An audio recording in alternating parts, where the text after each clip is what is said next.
This conference will now be recorded. Hello guys, thank you very much for joining in. We're going to be starting out with this session on forwards and future. And the idea about this session is to just give you a brief, okay? Just give you a brief about what is a forward contract, what is a future contract, some background to it, so that whenever you read or you study, okay, then you have some background to that discussion, okay? So ये logic से हम start करने वाले हैं, but before that, give me a quick confirmation. Are you guys able to hear me, see me, and see the screen properly? Yes, sir. Keep yourself on mute throughout the session.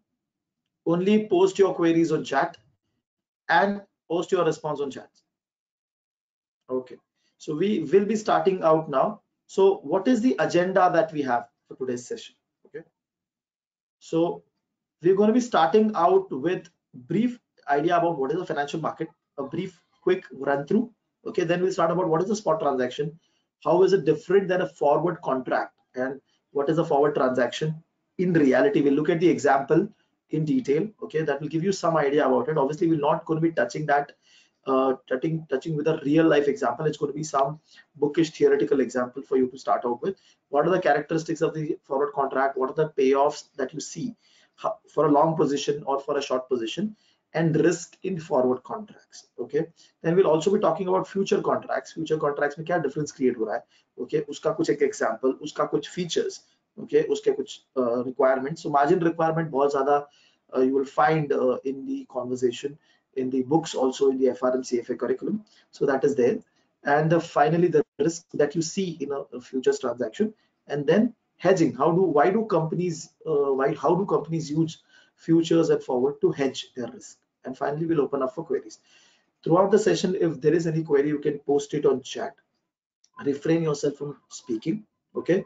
And in case I'm not able to answer your query within the session, during the time of the session, we'll address it at the end.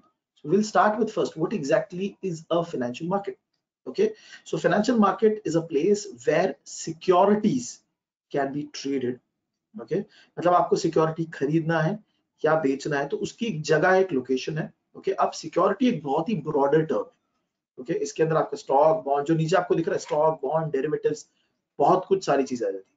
तो वो एक market place है जहाँ पे इस सारे asset को आप, ये सारे जो डिफरेंट टाइप ऑफ सिक्योरिटीज है या असेट है, उनको आप ट्रांजैक्शन कर सकते हो. ओके, एकदम सिंपल बेसिक अंडरस्टैंडिंग, या आपने अपने टेक्स्ट बुक्स में भी पढ़ा होगा. नाउ व्हाट ऑल अब मैं जब फाइनेंशियल मार्केट बोलता हूँ तो उसको हम किस किस तरीके से बाइफरकेट करते हैं? सबसे पहले स्ट्रक्चर के हिसाब से. तो स्ट्रक्चर में दो पार्ट है, एक तो है ओटीसी एंड एक्सचेंज. ये जो है ना, दो पार्ट हम लोग और डिटेल में पढ़ेंगे. ओटीसी मार्केट क्या होता है और एक्सचेंज मार्केट क्या होता है. Then timing of delivery. एक होता है कैश मार्केट, जो होता है स्पॉट मार्केट, ओके, जिसके अंदर आपने अभी कुछ पेमेंट किया और आपको अभी उसका पैसा, आपका गुड्स मिल जाएंगे हाथ में, या सिक्योरिटी हाथ में मिल जाएंगी.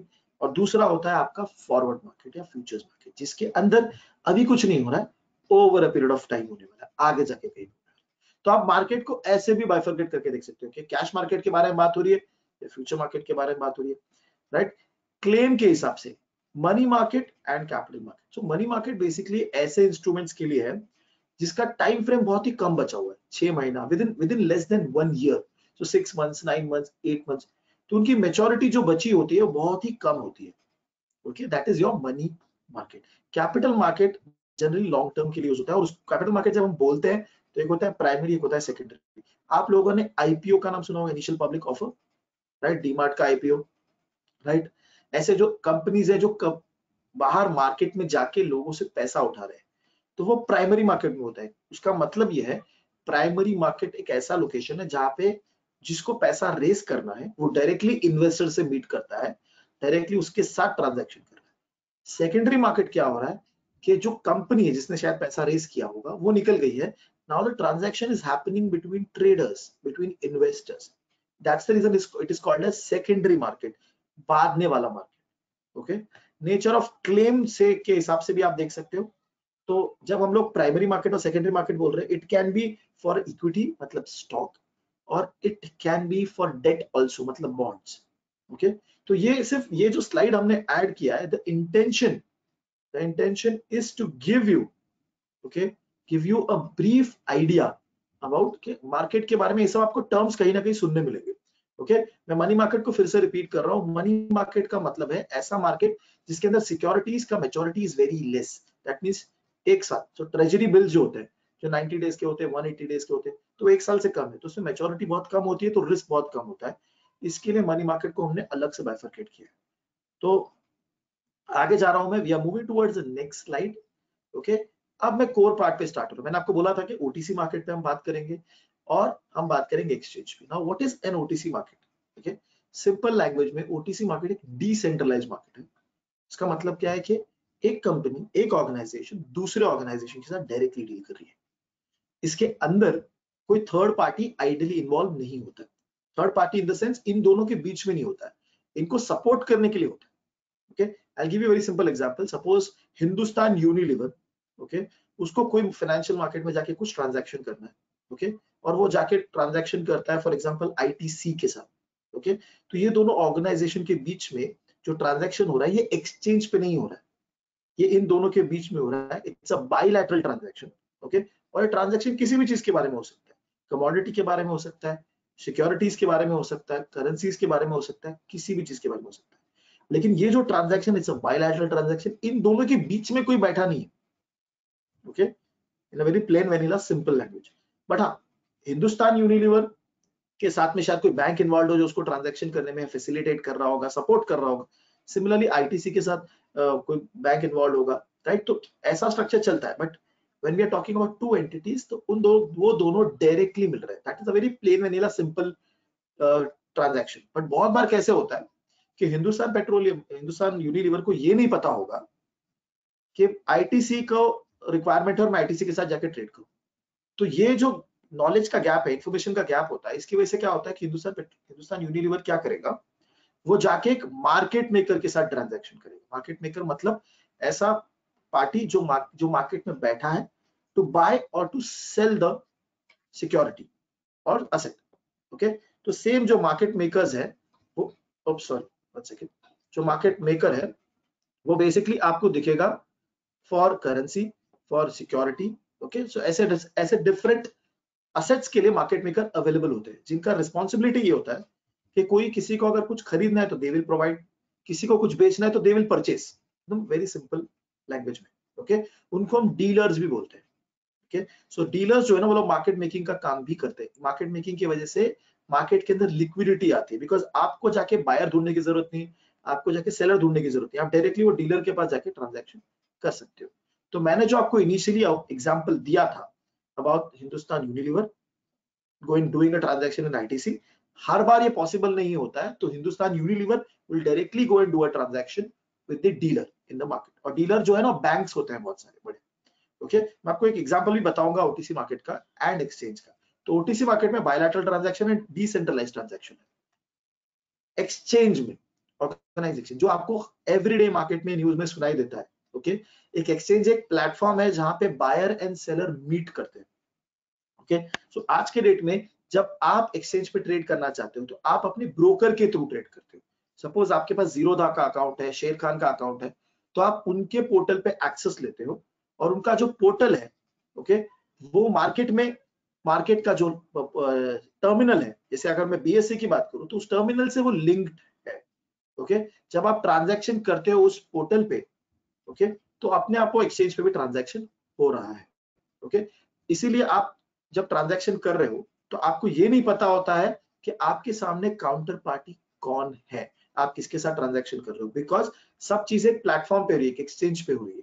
और there is a third person involve sitting in between which is clearing house. मैं उसके बारे में अलग से बात करूंगा, क्लियरिंग हाउस के बारे में। But coming to the original topic, what exactly is an exchange? It's a platform where buyer and seller can come together, they can quote their price, okay, they can fix up a price, they can discover a price of that transaction, okay, and they can do the transaction. That is a very simple basic understanding. अब वो लोग asset जो क्या बेच खरीद सकते हैं, it can be stocks, it can be currency, it can be commodity, it can be futures, it can be options. ये फ्यूचर और ऑप्शंस में और डिटेल में अभी बताऊंगा। तो क्या क्या बड़े बड़े एक्सचेंजेस आपको दिखते हैं, जैसे इंडिया में आपको एनएससी, बीएससी पता है, न्यूयॉर्क स्टॉक एक्सचेंज भी सुना है हमने, वैसे डिफरेंट टाइप्स ऑफ ग्लोबली बहुत सारे आपको दिखेंगे बड़े एक्सचेंज, जैसे शांघाई स्टॉक एक्सचेंज है, टोक्यो स्टॉक एक्सचेंज है, वो बहुत बड़ा है, नैस्डैक बहुत बड़ा है। ओके, सो ये सारे जो एक्सचेंजेस है यहाँ पे पार्टिसिपेंट्स आके ट्रांजैक्शन कर रहे हैं। Okay, I am taking a quick pause. Are you guys with me till here? सब लोग हैं मेरे साथ में? मैंने अभी तक कोई डिटेल, कोई टच भी नहीं किया मैंने फॉरवर्ड, फ्यूचर में भी और डिटेल में जाऊंगा। ओके, मैं सिर्फ आपका एक बेसिक अंडरस्टैंडिंग क्रिएट कर रहा हूं। चलो, सो एक ऑर्गेनाइज एक्सचेंज के बारे में हमने बात की है कि दो मार्केट है, एक तो ओटीसी होता है, एक ऑर्गेनाइज एक्सचेंज होता है। नाउ अगर मैं एक्सचेंज पे ट्रांजैक्शन करता हूं, मैंने एकदम सिंपल ग्राफिकल रिप्रेजेंटेशन दिखाया है जहां पे एक्सचेंज पे होता क्या है। Suppose there is a buyer, किसी को कोई चीज खरीदनी है। ओके, तो वो क्या करता है, वो अपने ब्रोकर को एक इंफॉर्मेशन भेजता है। Now in my case the broker is wisdom capital. Okay, broker क्या करता है, जो एक्सचेंज है, सपोज हम लोग ट्रांजैक्शन कर रहे हैं बीएससी के ऊपर या सपोज एनएससी के ऊपर, तो वो उस एक्सचेंज को इंफॉर्मेशन पहुंचाता है, और ये सब स्प्लिट सेकंड में हो रहा है, ये सब बहुत जल्दी हो रहा है, स्प्लिट सेकंड में। ओके, तो एक्सचेंज पे ट्रांजैक्शन पहुंचा। सिमिलरली कोई और जो सेल करना चाहता है, ठीक है, अब now we are assuming, in this case I have not explicitly written, but it essentially means कि सपोज जो बायर था उसको आईटीसी खरीदना था एट 100 रुपीज। ओके, और जो सेलर था उसको भी आईटीसी बेचना था एट 100 रुपीज। उनका प्राइस मैच हो रहा है। ओके, सो उसने इंफॉर्मेशन अपने ब्रोकर के थ्रू एक्सचेंज के पास पहुंचाई, ऑर्डर प्लेस किया। अब जैसे ही ऑर्डर मैच हो जाता है, मतलब दोनों का प्राइस मैच हो जाता है, सिक्योरिटी मैच हो जाता है, तो फिर इंफॉर्मेशन जो है ना वो वापिस से पीछे जाएगी, मतलब इनको पास इंफॉर्मेशन आ जाएगी कि हाँ आपका ट्रांजैक्शन मैच हो गया, आपका ट्रेड एग्जीक्यूट हो गया। तो ठीक है, एक्सचेंज का responsibility is to execute the trade. यहां तक जैसे ही ट्रेड एग्जीक्यूट हो जाता है, बीच में क्लियरिंग हाउस आ जाता है, दोनों साइड में, दोनों साइड में क्लियरिंग हाउस आ रहा है। इसका मतलब क्या है कि देखो, इन अ वेरी रियलिस्टिक सेंस, कि बायर ऑफ द कॉन्ट्रैक्ट शायद बॉम्बे में बैठा है, seller of the contract Kolkata में बैठा है, दोनों अपने टर्मिनल पे ऑनलाइन ट्रांजैक्शन कर रहे हैं, राइट। अब जब बायर यहाँ है, सेलर वहां है, तो रिस्क तो हमेशा ही रहेगा, राइट। तो इस रिस्क को हम कम कैसे करें, तो क्लियरिंग हाउस बीच में इन्वॉल्व होता है। जैसे ही ट्रांजैक्शन खत्म हो गया, क्लियरिंग हाउस बीच में आ जाएगा। इसका मतलब क्या है कि क्लियरिंग हाउस एग्जैक्टली उल्टा पोजीशन लेगा। अगर इसने ये यहाँ पे बायर था तो यहाँ पे वो सेलर बन जाएगा, और यहाँ पे सेलर था तो यहाँ पे वो बायर बन जाएगा। सब लोग हैं साथ में यहां तक? ठीक है, सो बायर एंड सेलर, ये क्यों किया है हमने? सो दैट द ट्रांजैक्शन का रिस्क रिड्यूस हो जाए। सारा रिस्क किसका रहे? क्लियरिंग हाउस का। Will talk about it in detail. Okay, तो जैसे ही क्लियरिंग हाउस बीच में आ जाता है, ओके, सब खत्म हो गया। अब क्या हो रहा है कि ब्रोकर जो है ना, वो डिपॉजिटरी को इंफॉर्मेशन पास ऑन करता है कि ये ट्रांजैक्शन हो चुका है, ट्रांजैक्शन हो चुका है। नाउ डिपॉजिटरी जो है वो बीच में एक इंपॉर्टेंट पार्टिसिपेंट है, बिकॉज उसकी रिस्पॉन्सिबिलिटी ये होती है कि बायर से पैसे लो और सेलर को पास करो, और सेलर से सिक्योरिटीज लो, या जो भी वो बेच रहा है वो लेके बायर के अकाउंट में डाल दो। सिंपल। तो वैसे मूव हो रहा है पूरा का पूरा ट्रांजैक्शन। तो बायर जो था, जो पे करने वाला था, उसका अकाउंट डेबिट हो जाएगा, उसका जो मार्जिन अकाउंट है वो डेबिट होगा, और किसके पास पैसा चला जाएगा? सेलर के पास। ओके, सिमिलरली जो सेलर का सिक्योरिटीज का अकाउंट है उसमें डेबिट हो जाएगा, और सिक्योरिटीज किसके पास चले जाएंगे? बायर के पास। ये मैंने ट्राई किया है बहुत ही सिंपल अंडरस्टैंडिंग देने का। ऑब्वियसली इसके अंदर और बहुत सारी चीजें हो सकती है, राइट, बहुत सारे पार्टिसिपेंट्स इन्वॉल्व होते हैं, लेकिन मैंने एकदम सिंपल स्ट्रक्चर दिखाने की कोशिश की कि कैसे बीच में क्लियरिंग हाउस इन्वॉल्व है और डिपॉजिटरी भी इन्वॉल्व होता है। डिपॉजिटरी का काम यह है कि जिसको पैसे देने हैं बीच में बैठा है वो, जिसको पैसे पास करना है पैसा पास करो, जिसको सिक्योरिटी पास करना है वो सिक्योरिटी पास करो। ठीक है, इसके अंदर बहुत सारे रूल्स फॉलो होते हैं। T+2 का settlement date, settlement cycle follow होता है, तो मैं उसके अंदर घुसा ही नहीं होगी। मैंने सिर्फ और सिर्फ आपको एक बेसिक इंट्रोडक्शन दिया है। ओके, ये होता है आपके एक्सचेंज पे विद एन एग्जांपल। ठीक है, अब मैं सिर्फ समराइज कर रहा हूं। ओटीसी पे ट्रांजैक्शन दोनों के बीच में हो रहा है, buyer and seller, buyer and seller. Okay, and exchange पे क्या हो रहा है? बीच में आपको दिख रहा है, बीच में एक क्लियरिंग हाउस बैठा है। So whenever you trade on an exchange, उस ट्रांजैक्शन के बीच में क्लियरिंग हाउस बैठा ही होगा। So everybody is doing a transaction with clearing house. अगर आप खरीद रहे हो तो आपके लिए वो सेलर है, अगर आप सेलर हो तो आपके लिए वो बायर है। ओके, तो इट्स अ कनेक्टेड मार्केट। आप ऐसा सोच के देख सकते हो। यहाँ पे क्या है, एवरी बायर एंड सेलर, हर कोई अपने हिसाब से कर रहा है in the OTC market. Okay, so ये मैंने एक स्नैपशॉट दिया just to give you an understanding about OTC market, give you an understanding about exchange. Okay, we'll move toward the spot transaction. Now why do we need spot transaction? आप spot के बिना forward और future के बारे में बात ही नहीं कर सकते, इसलिए हमने पहले स्पॉट का अंडरस्टैंडिंग दिया. जब हम स्पॉट के बारे में बात कर रहे हैं उसका मतलब क्या है कि अभी आज के दिन ट्रांजैक्शन हो रहा है. ओके, तो अगर मैं फॉरेन करेंसी की बात कर रहा हूं तो आप अगर आज INR दोगे तो आपको डॉलर मिल जाएगा. अगर आप आज के दिन में आपको वीट खरीदना है तो आप पैसे दोगे तो आपको वीट मिल जाएगा. जो नॉर्मली आप करते हो, घर से शाम को निकल के आप कुछ खरीद रहे हो तो वो स्पॉट ट्रांजैक्शन है. ओके, तो आपको आज का प्राइस लग रहा है और जो भी चीजें होने वाली है वो आज हो जाएगी. आज आप पैसे दे दोगे, आज आपको गुड्स मिल जाएगी. ओके, इसका एक example, let us look at a construction company. Okay, construction company को एल्यूमिनियम रोल्स की जरूरत पड़ती है, तो आदित्य बिरला हिंडाल्को कंपनी के पास रीच कर रहा है. ठीक है, वो उसको बोल रहा है आई वांट टू परचेज, वो उसको पैसा दे रहा है और उसको बेसिकली रोल्स मिल रहे हैं. तो ये आज का ट्रांजैक्शन है, अभी का ट्रांजैक्शन. ये कहां पे हो रहा है? ये हमने एग्जांपल दिया है फिजिकल मार्केट के हिसाब से, जहां पे आप कोई चीज एक्चुअली में जाके खरीद रहे हो. ओके, बट ये सेम स्पॉट ट्रांजैक्शन जो है, ये सिमिलर टाइप ऑफ ट्रांजैक्शन आप एक्सचेंज पे भी कर सकते हो. जैसे आज के दिन जाके मैंने आईसीआईसीआई बैंक का शेयर्स खरीद लिया, वो स्पॉट ट्रांजैक्शन, बिकॉज आपने पैसा दिया और आपको ट्रांजैक्शन, आपको सिक्योरिटी मिलेगा. ओके, तो एक्सचेंज पे कैसे होता है? बायर है, बीच में ब्रोकर है, बाय ऑर्डर डालेगा, पक्का एनएससी के पास चला जाएगा बाय ऑर्डर, जैसे हमने पहले देखा था, बराबर. ट्रांजैक्शन जैसे ही कंप्लीट हो रहा है तो बायर के अकाउंट से पैसा डेबिट हो जाना चाहिए और बायर के अकाउंट में वो शेयर्स क्रेडिट हो जानी चाहिए. मैंने आपको पूरा पिक्चर दिखाया था पहले, अब ये उसका सिर्फ एक छोटा सा पार्ट है. Okay, I am taking a quick pause over here. अभी तक मैंने जो जो चीजें कवर की उसमें किसी को कोई क्वेरी? और डिटेल में आएंगे हम लोग स्पॉट के बाद फॉरवर्ड और उसमें, बट अभी तक किसी को कोई query? Are we good to go? Perfect, एकदम सिंपल कॉन्सेप्ट, आपको फंडामेंटली समझ में आ जाएगा क्या हो रहा है. ओके, उसके बाद आपके इंटरेस्ट के ऊपर है कि आप डिटेल में जाके और ऑनलाइन कितना पढ़ते हो. ओके, तो स्पॉट ट्रांजैक्शन वो है. तो आज के दिन में जब मैं आईसीआईसीआई बैंक का शेयर देखता हूं या आईटीसी का स्टॉक देखता हूं, रिलायंस का स्टॉक देखता हूं, टाटा का स्टॉक देखता हूं, उसका प्राइस ऊपर नीचे जो मूव हो रहा है वो उसका स्पॉट प्राइस है, आज का प्राइस है, राइट. अब ये स्पॉट ट्रांजैक्शन में आप आज के दिन ही सब खरीद रहे हो. इसके अलावा एक और चीज होती है, forward commitment. What is forward commitment? आज कुछ नहीं होने वाला है. ओके, जो भी होने वाला है वो बाद में होने वाला है, लेकिन आज ही आपने कॉन्ट्रैक्ट कर लिया है. मैं फिर से रिपीट कर रहा हूं, जो भी ट्रांजैक्शन होने वाला है वो आज नहीं होने वाला है, आगे कभी फ्यूचर में होगा जो हम डिसाइड करेंगे. ओके, लेकिन आज के दिन में ही हमने डिसाइड कर लिया है कि फ्यूचर में क्या होने वाला है, इसलिए हमने नाम क्या दिया है? Forward commitment. मैं बायर हूं फॉर एग्जांपल, तो बायर और सेलर आगे के लिए कमिटमेंट कर रहे हैं, that is the forward contract जिस पे हम लोग बात करने वाले. ठीक है, so forward contract is a derivative. Okay, it's a derivative instrument, जो आपने कभी मार्केट में लोग बात करते हैं उसके हिसाब से सुना होगा.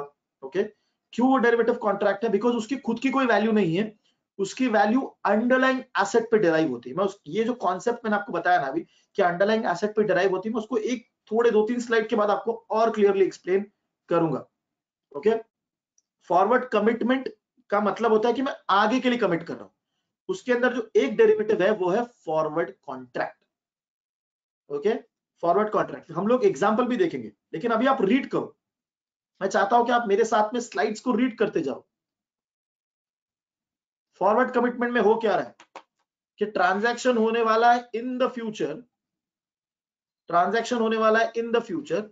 ओके, सब कुछ, लेकिन आज हमने सब डिसाइड कर लिया है कि क्या ट्रांजैक्शन होने वाला है, कब ट्रांजैक्शन होने वाला है, क्या प्राइस पे होने वाला है, क्या चीज का ट्रांजैक्शन होने वाला है, सब हमने आज ही डिसाइड कर लिया. ओके, अब जो हमने पिछला कंस्ट्रक्शन वाला एग्जांपल दिया था, एल्यूमिनियम वाला, हिंडाल्को वाला, हम उसी को रेफर कर रहे हैं. ठीक है, suppose instead of purchasing now from Aditya Birla, construction company बोलता है कि मुझे अभी जरूरत नहीं है, बट मुझे 3 महीने के बाद जरूरत पड़ेगी, तो मैं आज के दिन अगर कॉन्ट्रैक्ट कर लेता हूं 3 महीने के आगे का, that is a forward contract that they have entered into. Okay, अब फॉरवर्ड कॉन्ट्रैक्ट में जाने की जरूरत क्यों है? अरे उस दिन स्पॉट पे ही ले लो ना, लॉजिकल ना. 3 महीने बाद में का आप अभी से क्यों टेंशन ले रहे हो? अब उसका रीजन ये है कि सपोज आज के दिन में एल्यूमिनियम रोल का जो प्राइस है वो 100 रुपीज है फॉर एग्जाम्पल। अगर आप 3 महीने बाद गए और उसका प्राइस हो गया 150, तो आपके लिए कॉस्ट शूट हो जाएगा। इसलिए आज के दिन ही आप कॉन्ट्रैक्ट साइन करके अपना टेंशन दूर कर रहे हैं। एकदम simple. That is a reason for entering into a forward contract. इससे क्या होगा, मेरा परचेज प्राइस फिक्स हो जाएगा। अब हर कंपनी ये करती है, ठीक है। अगर आप एयरलाइन इंडस्ट्री देखो, उनको जेट फ्यूल की रिक्वायरमेंट होती है प्लेन उड़ाने के लिए। अब हर रोज जाके थोड़ी जेट फ्यूल खरीद रहे होंगे, उन्होंने ऑलरेडी कॉन्ट्रैक्ट्स करके रखे हैं, एक सर्टेन फिक्स प्राइस पे उनको जेट फ्यूल मिलते ही जाएगा। ऑब्वियस बात है, कॉन्ट्रैक्ट उन्होंने डिफरेंट डिफरेंट वेंडर्स से किया होगा। सिमिलरली पार्ले जी जब बन रहा है, उसके अंदर जो भी रॉ मटेरियल जा रहे हैं वो थोड़ी रोज खरीद रहे हैं, उन्होंने ऑलरेडी कॉन्ट्रैक्ट करके रखा होगा कि इतना केजीज मुझे एवरीडे जाना देना है और ये प्राइस पे देना है। Okay, so that is basically the forward commitment. और उसके अंदर जो हम लोग बात करने वाले, we are going to talk about forward contract. Okay, तो forward commitment is a generic name, generic term, और उसके अंदर हम लोग फॉरवर्ड कॉन्ट्रैक्ट पे जा रहे हैं जो स्पेसिफिक कॉन्ट्रैक्ट है। तो डेरिवेटिव में फर्स्ट हम लोग पढ़ रहे हैं फॉरवर्ड कॉन्ट्रैक्ट, ठीक है। अब what is a forward transaction? Okay, forward transaction के अंदर टू पीपल और two party will come together, they will undertake an agreement, okay, जिसके अंदर आज कुछ डिसाइड होगा और वो डिसाइड होगा आगे के फ्यूचर के लिए। तो ये थोड़ा थियोरेटिकल पार्ट है जो हमने डिस्कस किया था। ये फर्स्ट 2 बुलेट पॉइंट को क्विकली रीड कर लो, फर्स्ट 2 बुलेट पॉइंट को।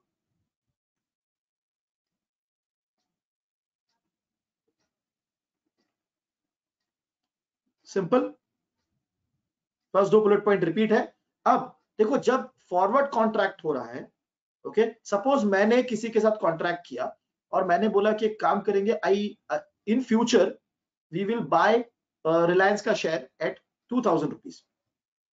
और फ्यूचर का टाइम हमने डिसाइड किया 2 साल। हमने प्राइस आज ही डिसाइड कर लिया कि फ्यूचर में मैं किस प्राइस पे खरीदूंगा, 2000 पे, ओके। और ये जो कॉन्ट्रैक्ट है, ये मेरे और सेलर के बीच में contract, it's a bilateral contract. मतलब वो ओटीसी पे हुआ कि एक्सचेंज पे हुआ? ओटीसी पे होना चाहिए ना, because I know who is my counter party, right. तो फॉरवर्ड कॉन्ट्रैक्ट जो होता है वो ओटीसी मार्केट पे होता है, एक्सचेंज पे नहीं होता, ओके। जब मैं और मेरा काउंटर पार्टी, हम दोनों कॉन्ट्रैक्ट के अंदर एंटर कर रहे हैं, तो हम लोग कस्टमाइजेशन कर सकते हैं। कस्टमाइजेशन का मतलब, एक सिंपल एग्जांपल देता हूं। सपोज मुझे राइस खरीदना है, लेकिन मुझे कितना खरीदना है? 10,1111 kg ऑफ राइस खरीदना है। मुझे इतना स्पेसिफिक चाहिए, एग्जैक्ट स्पेसिफिक चाहिए, तो मैं कॉन्ट्रैक्ट उस हिसाब से ही बनाऊंगा। तो customisation is possible in the OTC market, okay, पक्का। बट आपको काउंटर पार्टी का पूरा रिस्क आपके ऊपर है। अब वो रिस्क क्या है वो हम देखेंगे अभी डिटेल में, ओके। पर हम लोग एक फॉरवर्ड कॉन्ट्रैक्ट के एग्जांपल पे एंटर करते हैं, ओके। स्टार्ट करते हैं एक एग्जांपल, वही कंस्ट्रक्शन एल्यूमिनियम वाला एग्जांपल, ठीक है। सपोज आज के दिन में कंस्ट्रक्शन कंपनी ने हिंडाल्को के साथ एक कॉन्ट्रैक्ट किया कि फ्यूचर में after 3 months I will purchase that flat roll जो है वो खरीदूंगा, ठीक है। फॉरवर्ड अग्रीमेंट कर लिया, ठीक है। और उस अग्रीमेंट में हमने क्या क्या डिसाइड किया? कमोडिटी क्या है? एल्यूमिनियम। ट्रांजैक्शन क्या है? कौन बेच रहा है? हिंडाल्को बेच रहा है और खरीद रहा है कंस्ट्रक्शन कंपनी, ओके। प्राइस क्या डिसाइड हुआ है? 135 पर केजी, ओके। और पेमेंट का मेच्योरिटी क्या है? वो कॉन्ट्रैक्ट खत्म कब हो रहा है? 3 महीने के बाद, ओके। और ये पेमेंट एंड डिलीवरी, ये दोनों जनरली मेच्योरिटी डेट पे हो रही है, ठीक है। तो हर जगह पे मोर और लेस यही होता है। अगर आपको थोड़ा एक्सोटिक करना है, थोड़ा कॉन्ट्रैक्ट अलग करना है, तो आप कर सकते हो। बट यहाँ पे मैंने एकदम सिंपल एग्जांपल लिया है कि 3 महीने के बाद ही सारा का सारा कुछ हो रहा है। मतलब हिंडाल्को भी जो एल्यूमिनियम है वो 3 महीने के बाद एक डेट पे देगा और उसी दिन पे पेमेंट आ जाएगी, ओके। तो ये रहा आपका कॉन्ट्रैक्ट का सारा डिटेल कि हम लोग क्या कमोडिटी एक्सचेंज कर रहे हैं वो, ओके। कौन लॉन्ग पोजीशन है, कौन शॉर्ट पोजीशन। लॉन्ग पोजीशन मतलब जो खरीद रहा है, शॉर्ट पोजीशन मतलब जो बेच रहा है, ओके। तो कौन क्या पोजीशन पे है वो क्लियर है, प्राइस क्लियर है, मैच्योरिटी क्लियर है, राइट। वो सारा चीज क्लियर। अब settlement date, what is settlement date? जब 3 महीने के बाद हम वो दिन पे पहुंचेंगे तो क्या होने वाला है? आइडियली क्या होना चाहिए, ओके। आइडियली एल्यूमिनियम का रोल्स जो है वो Hindalco should give it to the company, construction company should give 135 rupees के हिसाब से पर किलो, ठीक है। अब इसमें एक चीज मैंने मिस कर दी थी कि कितना लॉट साइज है, मुझे कितना क्वांटिटी चाहिए। यहाँ पे तो मैंने एक ही किलो के हिसाब से बात किया है, राइट। शायद ऐसा हो सकता है कि कंस्ट्रक्शन कंपनी को 100 kgs की जरूरत हो, राइट? तो वो भी एक इंफॉर्मेशन आपके कॉन्ट्रैक्ट में ऐड हो जाएगी कि 100 kg का मुझे सप्लाई चाहिए। ओके, तो यहाँ पे फॉरवर्ड कॉन्ट्रैक्ट खत्म होते वक्त मैं एक पॉज ले रहा हूं, किसी को एक एग्जाम्पल में कोई दिक्कत?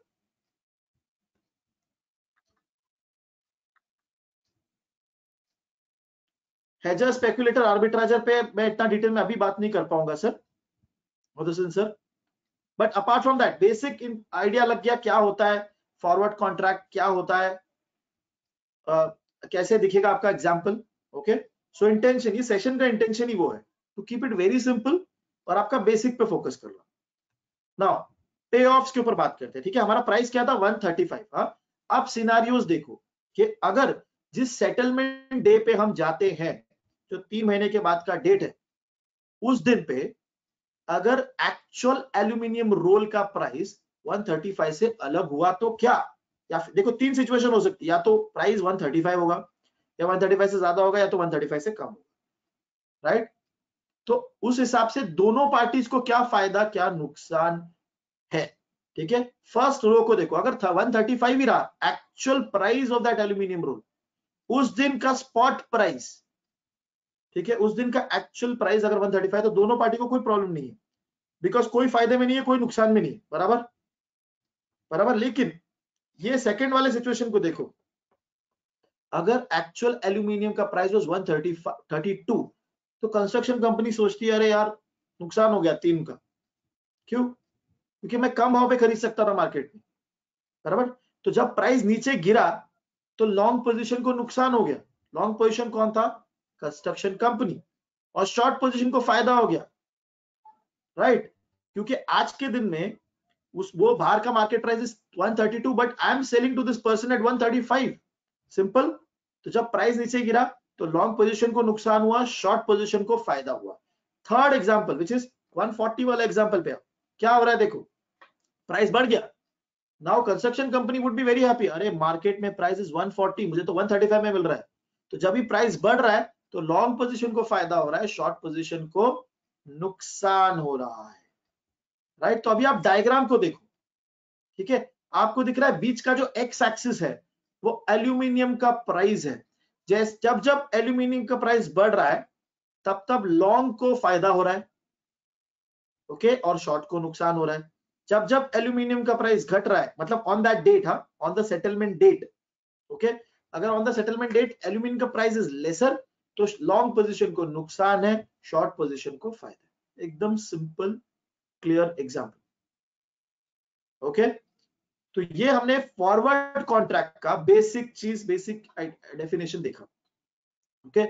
Now will also look at major characteristic. अच्छा, मैं एक पॉइंट के ऊपर हाईलाइट करना चाहता हूं कि सपोज, ध्यान देना, सपोज ये 132 वाला सिनेरियो होता है।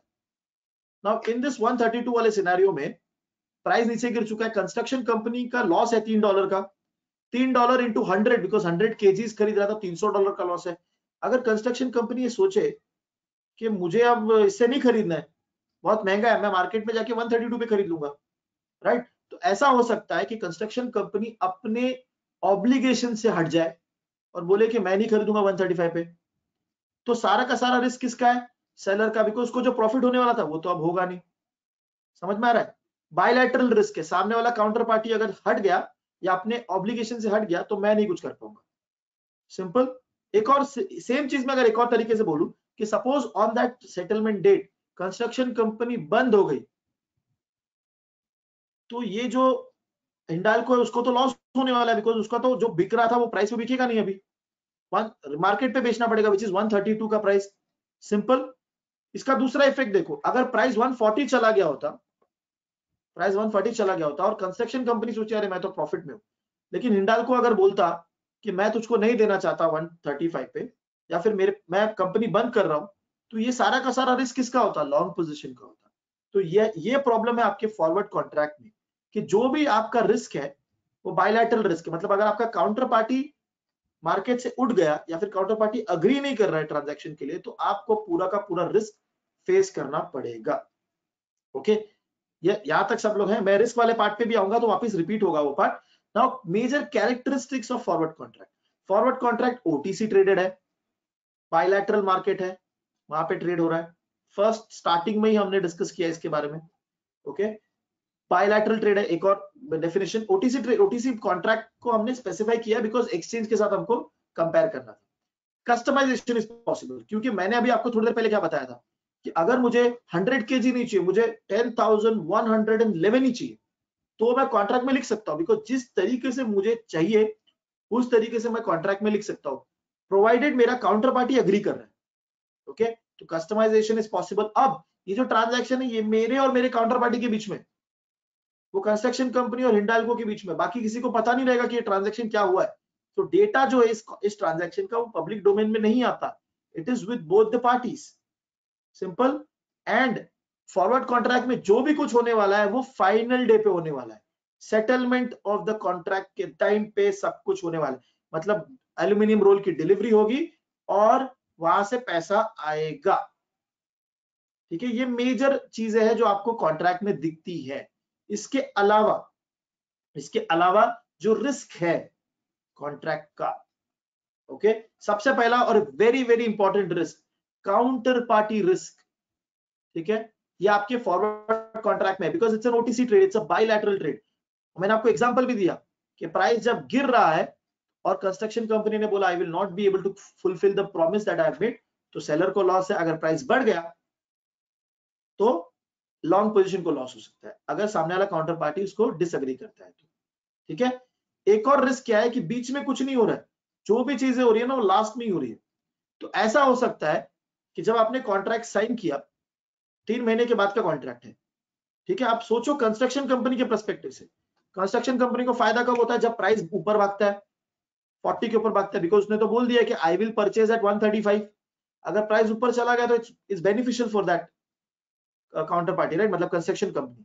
अगर सपोज बीच में एल्यूमिनियम का प्राइस बहुत ऊपर चला गया और फिर से सेटलमेंट डेट पे आके 135 के आसपास हो गया, तो कुछ फायदा ही नहीं होगा। क्यों? तो ये क्यों मैं बता रहा हूं आपको, बिकॉज जो भी कुछ होने वाला है वो लास्ट दिन पे होने वाला है, बीच में कुछ भी हो देयर इज नो प्रॉब्लम, मतलब कुछ फर्क नहीं पड़ेगा आपके ट्रांजैक्शन के ऊपर। ओके, बिकॉज जो भी देना है लेना है वो लास्ट दिन पे ही होना है। ओके, अनफेवरेबल प्राइस मूवमेंट अगर हुआ, देखो ये दोनों चीजें लिंक्ड है, राइट। अनफेवरेबल प्राइस मूवमेंट हुआ तो आपका रिस्क है, अगर रिस्क ज्यादा होगा तो आप चांसेस भी ये भी है कि आपका काउंटर पार्टी रिस्क भी हो सकता है। ठीक है, अब अनफेवरेबल मूवमेंट हमारे एग्जांपल में कहां पे, सपोज मैं कंस्ट्रक्शन कंपनी हूं और प्राइस जो है ना 135 में मैंने अग्री किया है कि आई विल बाय। ओके, तो 135 पे मैं खरीद, प्राइस जो है वो 135 से बहुत नीचे चला गया, 110 हो गया, और फिर भी मुझे 135 पे खरीदना पड़ेगा इस कॉन्ट्रैक्ट की वजह से। तो अगर अनफेवरेबल मूवमेंट हुआ तो मुझे लॉस भी हो सकता है, बिकॉज जो चीज मैं 110 पे खरीद सकता था अब मुझे जबरदस्ती 135 पे खरीदनी पड़ रही है। ओके, इसलिए जब आप एंटर करते हो कॉन्ट्रैक्ट में तो आप पहले से कैलकुलेट करने की कोशिश करते हो कि फ्यूचर में क्या प्राइस हो सकता है। ओके, ठीक है, ये जो कॉन्ट्रैक्ट साइन हो रहा है दोनों के बीच में, okay, it's legally binding contract. Kritika, I come to your query, legally binding contract है। अगर मैं कॉन्ट्रैक्ट को फॉलो नहीं कर रहा हूं, फुलफिल नहीं कर रहा हूं, तो मेरे अगेंस्ट केस हो सकता है। ठीक है, बट इफ सपोज मुझे लॉस बहुत ज्यादा हो रहा है, I might be okay to go and do the legal litigation वाला थिंग, मेरे अगेंस्ट केस करोगे चलेगा, ऐसा भी तो हो सकता है ना। तो ये जो कॉन्ट्रैक्ट साइन हो रहा है वो प्रॉपर लीगल डॉक्यूमेंट है जो साइन करते हैं। ठीक है, सो यहाँ पे हमने फॉरवर्ड कॉन्ट्रैक्ट खत्म किया, हमने स्पॉट के बारे में बात किया, हमने फॉरवर्ड के बारे में बात किया। I am taking a quick pause, are you guys with me till here? Give me a good to go sign.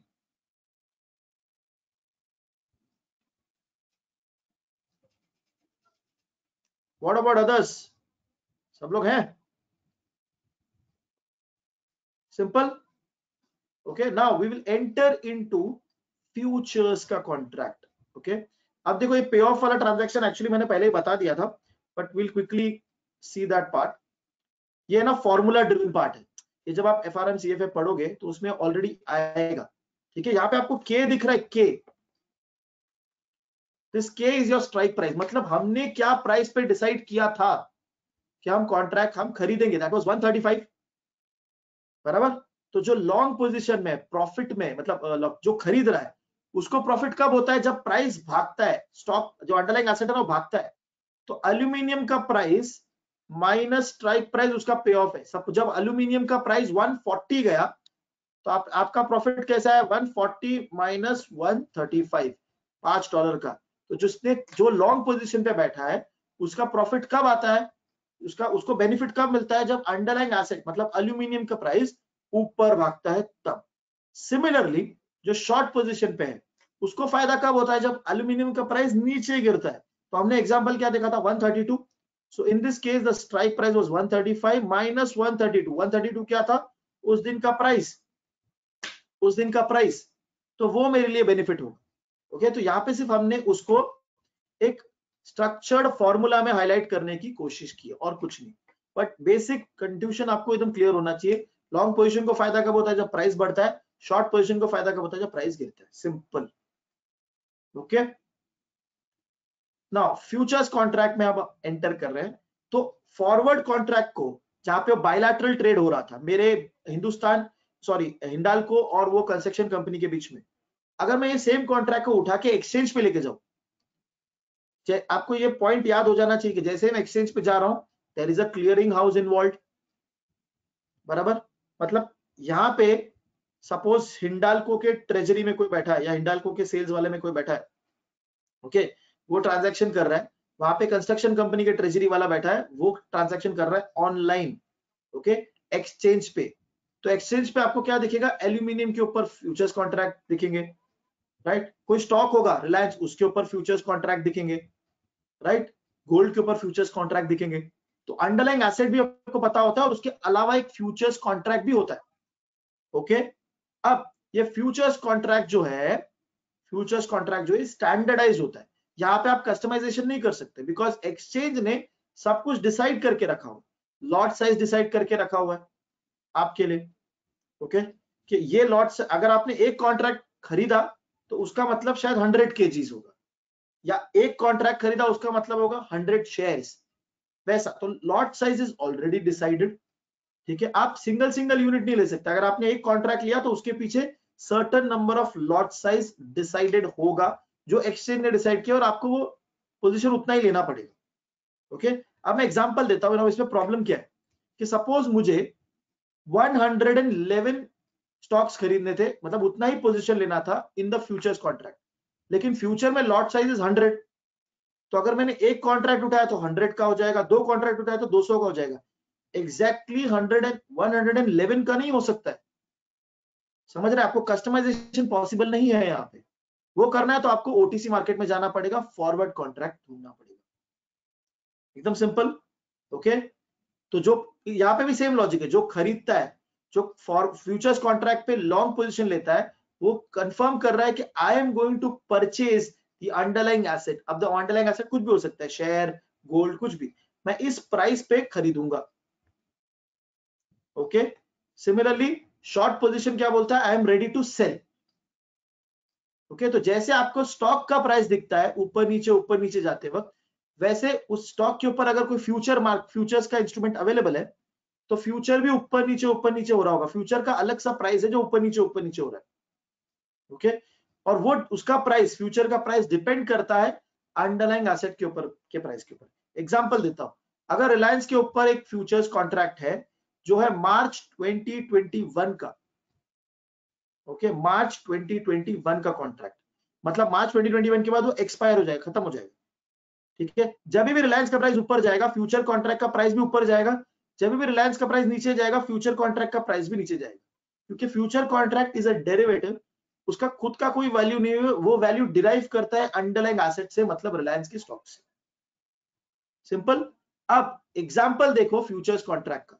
Suppose mister A has invested some money in the futures contract on SBI. Okay, और उसका details पढ़ो। Okay, current price is 155, उसने basically 152 पे enter किया, strike price उसका 152 है। Transaction कब हुआ है? 19 मई 2020, और मैच्योरिटी डेट क्या है? मतलब जो कॉन्ट्रैक्ट का मंथ है, किस टाइम पे कॉन्ट्रैक्ट खत्म हो जाएगा, वो है जून का कॉन्ट्रैक्ट। ओके तो लास्ट थर्सडे, इंडिया में लास्ट थर्सडे पे कॉन्ट्रैक्ट खत्म हो जाता है। फॉर एग्जांपल जून का कॉन्ट्रैक्ट है तो लास्ट थर्सडे ऑफ जून पे वो कॉन्ट्रैक्ट खत्म हो जाता है। ठीक है, कितना दिन पेंडिंग है? अभी 37 डेज है मैच्योरिटी को, मतलब 25 जून को होने के लिए 37 डेज है। ये इंफॉर्मेशन ऐसे ही दे दी है। लॉट साइज क्या है? लॉट साइज क्या है? 3000 का, मतलब आपने एक कॉन्ट्रैक्ट होल्ड किया, उसका मतलब है कि पीछे 3000 एसबीआई के शेयर्स है। ओके, और आपने लॉन्ग पोजीशन लिया हुआ है इन द कॉन्ट्रैक्ट। ओके, अब यहां पे एक और एडिशनल चीज आ जाती है, मार्जिन, जो फॉरवर्ड कॉन्ट्रैक्ट में नहीं था। फॉरवर्ड कॉन्ट्रैक्ट में आपको सिर्फ कॉन्ट्रैक्ट करना है, लास्ट दिन पे मिलना है। यहाँ पे फ्यूचर्स में ऐसा नहीं होता है। फ्यूचर्स में क्या होता है, फॉलो किया जाता है एक logic which is mark to market. उसका मतलब क्या होता है कि आपको, जैसे आप फ्यूचर्स कॉन्ट्रैक्ट में पोजीशन लोगे, आपको मार्जिन अकाउंट में कुछ पैसे रखने पड़ेंगे। ओके, मार्जिन अकाउंट में पैसे रखने पड़ेंगे। अगर जैसे दिन खत्म होगा, कैलकुलेशन होगा कि आप प्रॉफिट में हो कि लॉस में हो। सपोज आपने एंटर किया था एक फ्यूचर्स कॉन्ट्रैक्ट में 100, आपने खरीदा था उस कॉन्ट्रैक्ट को, और उसका दिन खत्म होते होते उसका प्राइस नीचे गिर गया 70 पे, तो आपको 30 का लॉस हो गया। तो 30 इंटू लॉट साइज, जितना भी लॉट साइज होगा वो आपके अकाउंट से डेबिट होके सेलर के अकाउंट में चला जाएगा। मतलब हम सिंपल तरीके से क्या कर रहे हैं, हर रोज खत्म होने पे हम असेस कर रहे हैं कि कौन प्रॉफिट में कौन लॉस में। जो प्रॉफिट में उसको पैसा मिल जाएगा, जो लॉस में उसको अपने अकाउंट से पैसा डेबिट करना पड़ेगा। इसको बोलते हैं मार्क टू मार्केट। अब मार्क टू मार्केट करने के लिए आपको मार्जिन रखना पड़ेगा, बराबर? मार्जिन रखना पड़ेगा किसके पास? क्लियरिंग हाउस के पास। तो इन दिस एग्जांपल हमारा मार्जिन कितना है? 35.32%। ठीक है, 35.32% of the entire trade. Okay, तो मेरा स्ट्राइक प्राइस क्या था? 152.8। मेरा लॉट साइज था 3000, उसका 35.32% मतलब 1,61 रुपीज, 1,61,907 मेरे मार्जिन अकाउंट में जाके बैठ गया। एकदम सिंपल। अब देखो सिनारियोस, देखो क्या क्या हो रहा है। ठीक है, अब सपोज एट द मैच्योरिटी, उस दिन पे, जिस दिन का, कौन सा दिन? 25 जून।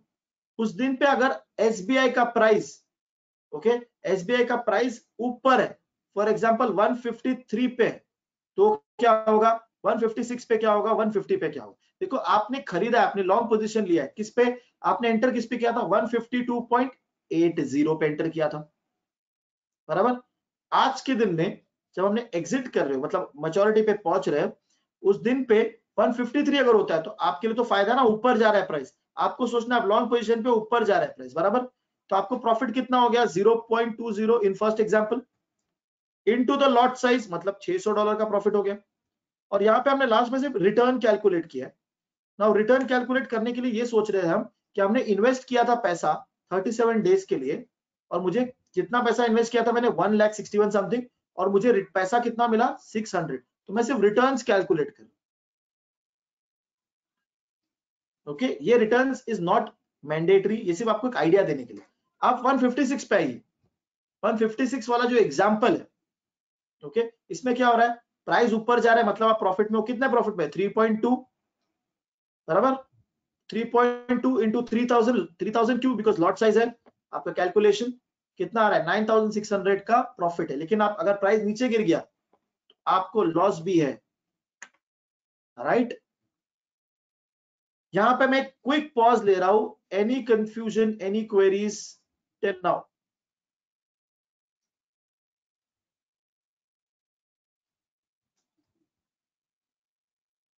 सब लोग हैं साथ में? Perfect, perfect.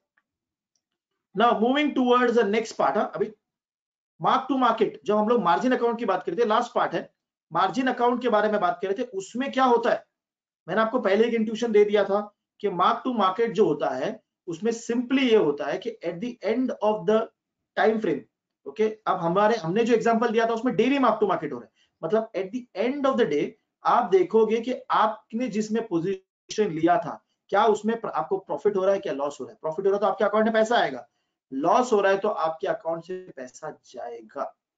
Okay, in a very simple language हम लोग प्रॉफिट एंड लॉस का कैलकुलेशन कर रहे हैं between long and short position. Okay, अभी हमने ये किया, राइट, कि कितना प्राइस था और कॉन्ट्रैक्ट का प्राइस क्या था, उसके हिसाब से आप देखोगे कि आप कितना प्रॉफिट में हो, कितना लॉस में हो। तो मैंने आपको एग्जांपल दिया था, सपोज आपने एंटर किया एट 100, आपने लॉन्ग पोजीशन लिया था और प्राइस नीचे गिर गया 70 पे चला गया, तो आपको 30 रुपीज का लॉस हो गया in that contract for today. ठीक है, तो 30 इंटू लॉट साइज आपके अकाउंट से डेबिट हो जाएगा, एकदम सिंपल। अब मार्क टू मार्केट में जो आपने पैसा रखा था, मतलब मार्जिन अकाउंट में पैसा रखा था ना, हम मार्जिन अकाउंट को अभी अंडरस्टैंड करने की कोशिश करते हैं। ठीक है, how does actually margin works in futures contract. Okay, her exchange का अलग अलग रूल्स हो सकता है, हमने एकदम सिंपलिस्टिक एग्जांपल लिया है to help you understand the basic core logic. ठीक है, एक होता है इनिशियल मार्जिन। इनिशियल मार्जिन का मतलब क्या होता है, जैसे ही मैं कॉन्ट्रैक्ट के अंदर एंटर करता हूं, फ्यूचर्स कॉन्ट्रैक्ट में, मुझे इतना पैसा मार्जिन अकाउंट में रख देना है, दैट मतलब मैं जैसे ही पोजीशन लूंगा मुझे इतना पैसा साइड में रखना पड़ेगा, दैट इज इनिशियल मार्जिन। एक और होता है मेंटेनेंस मार्जिन, मतलब उस मार्जिन अकाउंट में इतना कम से कम पैसा मैनेज करना है, मतलब सपोज अगर मैंने अपने इनिशियल मार्जिन के मार्जिन अकाउंट में इनिशियल मार्जिन सबमिट किया 100 रुपीज और मेरा मेंटेनेंस मार्जिन इज 25, इसका मतलब यह है कि वो 100 रुपीज जो मैंने रखा है वो 25 के नीचे नहीं जाना चाहिए। समझ में आ गया? तो maintenance margin is telling you कि कम से कम इतना पैसा तो आपको उस अकाउंट में रखना ही पड़ेगा। और तीसरा जो इंपॉर्टेंट पार्ट होता है विच इज वेरिएशन मार्जिन, हम लोग अभी वेरिएशन मार्जिन डिटेल में पढ़ेंगे, वो डिफरेंस से कैलकुलेट होता है। ठीक है, एग्जांपल दूंगा, सब क्लियर हो जाएगा, मेरे साथ रहना। Okay, variation margin, let us look at an example जहां पे आपका इनिशियल मार्जिन था 20,000 रुपीज, आपने मार्जिन अकाउंट में 20,000 डाल दिया। आपको एक और चीज मालूम है, मेंटेनेंस मार्जिन इज 15,000 रुपीज, ये आपको पहले से बता दिया। आपको सिंपली पता है कि उस मार्जिन अकाउंट में जितना भी पैसा है 15,000 के नीचे नहीं जाना चाहिए, अगर नीचे गया तो वेरिएशन मार्जिन ट्रिगर हो जाएगा, सिंपल। अब एग्जांपल देखते हैं, सपोज अब फर्स्ट डे आपने मार्जिन अकाउंट में कितना पैसा डाला, 20,000। सपोज उस दिन पे आपको $1,000 रुपीज का प्रॉफिट हो गया, तो आपका मार्जिन अकाउंट में पैसा बढ़ जाना चाहिए, 21,000 हो जाना चाहिए। सब लोग मेरे साथ में है? क्योंकि आपको प्रॉफिट हो गया, जैसे आपको लॉस होने पे डेबिट हो रहा है, प्रॉफिट होने पे क्रेडिट हो रहा है, एकदम सिंपल। अब वो उस दिन का क्लोजिंग बैलेंस इज 21,000, नेक्स्ट दिन का ओपनिंग बैलेंस भी 21,000 है। अब नेक्स्ट दिन पे आपको लॉस हो गया 1,500 रुपए का। ठीक है, तो नेक्स्ट दिन आपके अकाउंट से 1,500 रुपए डेबिट हो जाएंगे मार्जिन अकाउंट से, और मार्जिन अकाउंट में भी कितने बचे हैं, 19,500 बचे। अब सोचो कि एक और दिन हम लोग और एक दिन आगे चले गए और फिर से 2,000 रुपए का आपको लॉस हो गया, तो आपके अकाउंट से 2,000 रुपए फिर डेबिट हो जाने चाहिए, मतलब आपके अकाउंट में कितना है, 17,500 बचा है, वो नेक्स्ट दिन का ओपनिंग बैलेंस बन गया। आप सोचो कि शायद और लॉस हो गया, आपको 1,700 रुपए का लॉस हो गया। अब आपके अकाउंट में कितना है, 15,800। अब आपकी नसीब इतना खराब है कि एक और दिन आपको लॉस हो गया 1,300 का। अब आपको ये रियलाइज हो रहा है कि आपका मेंटेनेंस मार्जिन था 15,000। अब जैसे ये 1,300 का लॉस होगा, आप मेंटेनेंस मार्जिन से नीचे चले जाओगे, तो उसका मतलब क्या है कि जैसे मेंटेनेंस मार्जिन के नीचे जाओगे आपको मार्जिन कॉल आएगा, मतलब जो आपका ब्रोकर है वो आपको कॉल करेगा, मतलब ये सब ऑटोमेटेड होता है, ब्रोकर आपको कॉल करेगा और बोलेगा एक काम करो भाई, जहां पे भी तुम पहुंचे हो अभी, मतलब तुम्हारे अकाउंट में कितने पे पहुंच गए तुम, 14,500, वहां से लेके पूरा 20,000 तक भरो, कितना हो जाएगा वो, 5,500। This is called variation margin, मतलब जहां पे भी आप मेंटेनेंस मार्जिन ब्रीच करके पहुंचे हो वहां से लेके पूरा ऊपर तक आपको देना है, that is basically variation margin. तो in this case my variation margin is 5,500, इतना मुझे पैसा मांगा जाएगा, और जैसे वेरिएशन मार्जिन अकाउंट में आ जाएगा, मेरा मार्जिन अकाउंट में टोटल पैसा कितना रह गया अभी, 20,000। ठीक है, I am taking a quick pause, ये एग्जांपल में किसी को कोई दिक्कत, मैंने एकदम सिंपल स्ट्रक्चर लेके सिंपल एग्जांपल देने की कोशिश की।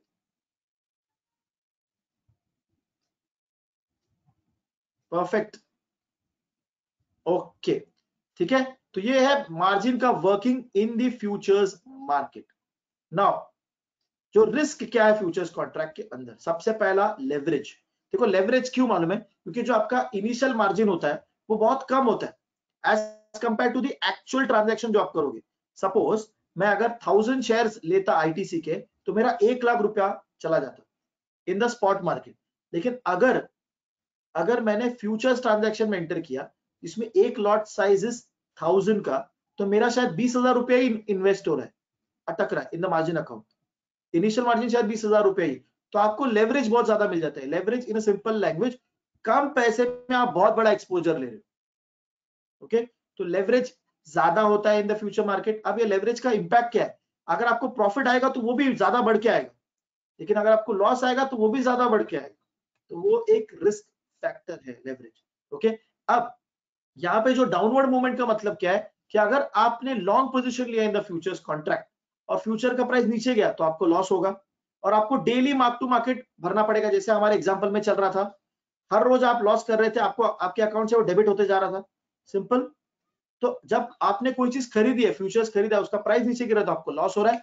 अगर आपने कोई फ्यूचर्स में शॉर्ट पोजीशन लिया है तो प्राइस बढ़ने पे आपको लॉस होगा। Okay, and finally margin requirement जो है, जो फॉरवर्ड कॉन्ट्रैक्ट में नहीं है पर फ्यूचर्स कॉन्ट्रैक्ट में, ठीक है, तो उससे क्या होता है, आपका पैसा अटकता है। ठीक है, मार्जिन रिक्वायरमेंट का एक और प्रॉब्लम ये भी है कि डे टू डे बेसिस पे आपको पैसा अवेलेबल रखना पड़ेगा, क्योंकि अगर मार्जिन कॉल आया तो आपको पैसा रेडी रखना है to fulfil that margin call. Okay, तो यहां तक हमने रिस्क देखा, हमने फ्यूचर्स कॉन्ट्रैक्ट देखा, हमने फ्यूचर्स कॉन्ट्रैक्ट का रिस्क देखा। फाइनली हेजिंग पे जा रहा हूं मैं। ये सिर्फ मैंने एक स्लाइड बनाया था just to give you a brief कि एक्चुअली बिजनेसेस क्या करते हैं। ठीक है, अब मैं एक सिंपल एग्जांपल दे रहा हूं। सपोज जेट एयर एशिया, उसको जेट फ्यूल खरीदना है, एयर एशिया थोड़ा कॉम्प्लिकेटेड हो जाएगा। सपोज पार्ले जी, ओके, उसको रॉ मटेरियल लगता है पार्ले जी मैन्युफैक्चर करने के लिए, वो फिजिकल मार्केट में जाके उसको एवरीडे जाके खरीदता है। अब उसको वो उसका रिस्क क्या है कि everyday the price might be different, उसकी वजह से उसका कॉस्ट बढ़ सकता है। तो वो क्या कर सकता है, ये डेरिवेटिव को यूज कर सकते हैं, या तो फॉरवर्ड कॉन्ट्रैक्ट में एंटर करेगा, ओके, इसमें प्राइस फिक्स कर देगा, या तो वो अगर उस रॉ मटेरियल के ऊपर फ्यूचर्स कॉन्ट्रैक्ट अवेलेबल है तो फ्यूचर कॉन्ट्रैक्ट में एंटर कर सकता है, और जो भी उसको लॉस फिजिकल मार्केट में हो रहा है, मतलब अगर महंगा हो गया तो फिजिकल मार्केट में लॉस हो जाएगा और फ्यूचर्स कॉन्ट्रैक्ट या फॉरवर्ड कॉन्ट्रैक्ट में उसको प्रॉफिट आ जाएगा, तो उसका पोजीशन हेज हो जाएगा। ठीक है, तो बिजनेसेस क्या करते हैं, ये डेरिवेटिव को यूज करते हैं to fix up the price of their raw materials, okay, to protect themselves from the losses that they can actually face in this entire transaction. Okay, मैं यहाँ पे पॉज ले रहा हूँ। Give me a final confirmation, are we good to go? आपको पूरा structure समझ में आया फ्यूचर्स एंड फॉरवर्ड का? चारवी, आपको मार्जिन देना ही पड़ेगा, there is no option in the futures contract.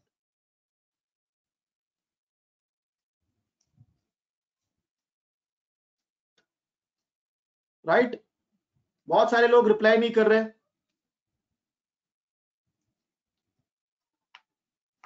Okay, Ankit, I'll come back to your query.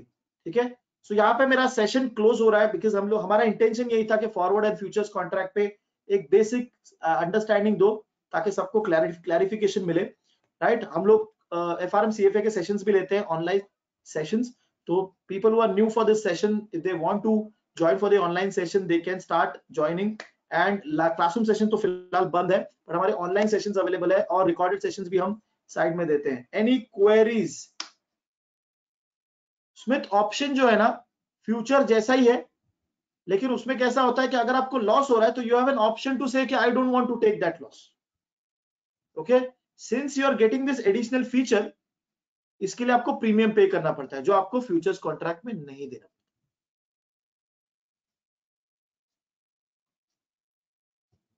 Okay, अंकित, जो आपका क्वेरी था वो राइट है।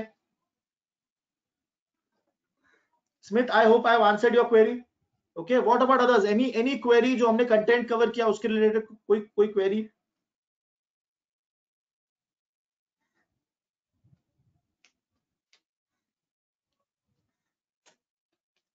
पक्का?